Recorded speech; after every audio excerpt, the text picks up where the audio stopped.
Let's see, what jokes do I do for this opening? Recycling the same intro from Galaxy 1? No, I'm saving that for a later series. Continuing the whole Wii backstory thing? Nah, those two came out the same day, this one definitely won't. I could just include myself rambling about this very predicament. Nah, too meta. So, did you like Mario Galaxy? Are human beings mammals? Yes, with how incredibly lauded Super Mario Galaxy was, there were obviously plans put in place early on for a follow-up. I mean, they had all of space to work with, they couldn't stop at just 42 levels. Originally, the idea was to add in elements that were scrapped during Galaxy's development, place them into an expanded version of the original, and package it as Super Mario Galaxy More, or Galaxy 1.5. Then I assumed the previously fired title guy broke his head through a window and screamed profanities while the designers realized they wanted to make an actual game. Thus, Galaxy 2 was born. Dear, I thought I was done with sex ed. Galaxy 2 is obviously very similar to Galaxy 1, funny how that works, and it received a similarly warm reception. 9s, 10s, 5 out of 5s, this game is almost the exact same score Metacritic as Galaxy 1, placing it above games like Half-Life 2, Resident Evil 4, even Breath of the Wild.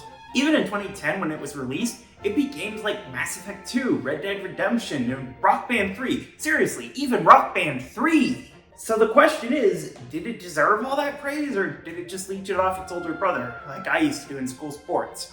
Now, I did grow up with this game, even beat it, surprisingly enough, so you could make the argument that I might be biased by nostalgia. Of course, I also grew up with Mario Sunshine and New Super Mario Bros., as well as Four Swords Adventures, Shadow the Hedgehog, and Suicidal Depression. So I might not have nostalgia goggles. Oh boy, I wonder what the plot will be about. My bet's on a political assassination. Yes, infamously, Galaxy 2 stripped back the story compared to Galaxy 1. No more lore or universe restarting, just a big Bowser and a kidnapped princess. There are a couple interesting things, to be fair, like overweight Luma. The plot seems to be the direct result of the timeline reset at the end of Galaxy 1, with this being what happens during the new timeline Star Festival.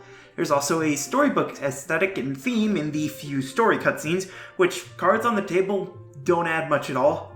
I guess the implication is that this is a story that Rosalina is telling the baby Lumas, similar to her storybook from Galaxy 1, but I don't know if that really does anything beyond when she introduces the story and transitions to the ultimate post-game. To be fair, there have been worse framing devices. Like, does anyone actually care about the letters in Professor Layton?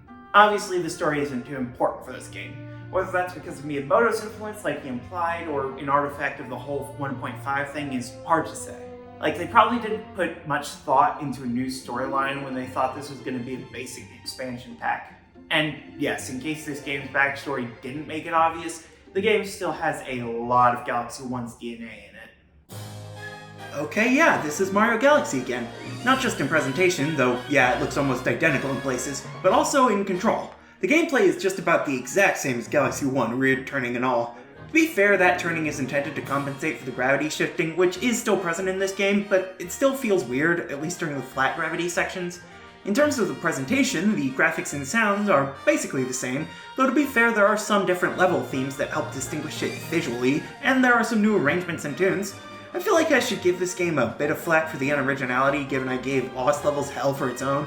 In all honesty, I don't care too much about originality in a sequel as long as it's still a good game, and to be fair, there is still a fair amount of creativity in here, like the removal of a full dimension. Yeah, I've heard about that surgery. Not too interested myself. What's the point of having so many 2D sections exactly? I know the idea is to be more accessible for people who aren't experienced with 3D, but the first of these 2D sections comes after tons of 3D gameplay. I don't hate the gameplay on principle, it does still play decently enough, but it seems kind of weird. Also, I feel like anytime they turn a corner in the 2D sections, it feels even weirder than usual. There are other additions that are better though. I think Yoshi is really fun, managing to translate the eating from the 2D entries better and working in the power-up ideas behind the other items. Also, he shakes his head when you shake the Wiimote, which is cute. There are 3 other new items to use, 2 power-ups and 1 grabbable. The spin drill is interesting, letting you dig through dirt, even to the other side of the planet. It's an interesting idea, and I think they do everything they could have with this gameplay-wise. The rock mushroom is pretty fun, at least in places. Rolling around is harder to control, but it's super powerful and totally chaotic. Finally, the Cloud Flower, which lets Mario walk on clouds and create up to 3 platforms below him. This is so good.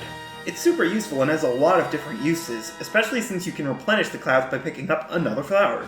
It's really fun and makes up for the missing ice flower decently well. They also cut the red star, but meh, that thing was barely used anyways. So yeah, good to better gameplay compared to Galaxy 1, but obviously what matters a bit more is level design, like with most Mario games. And...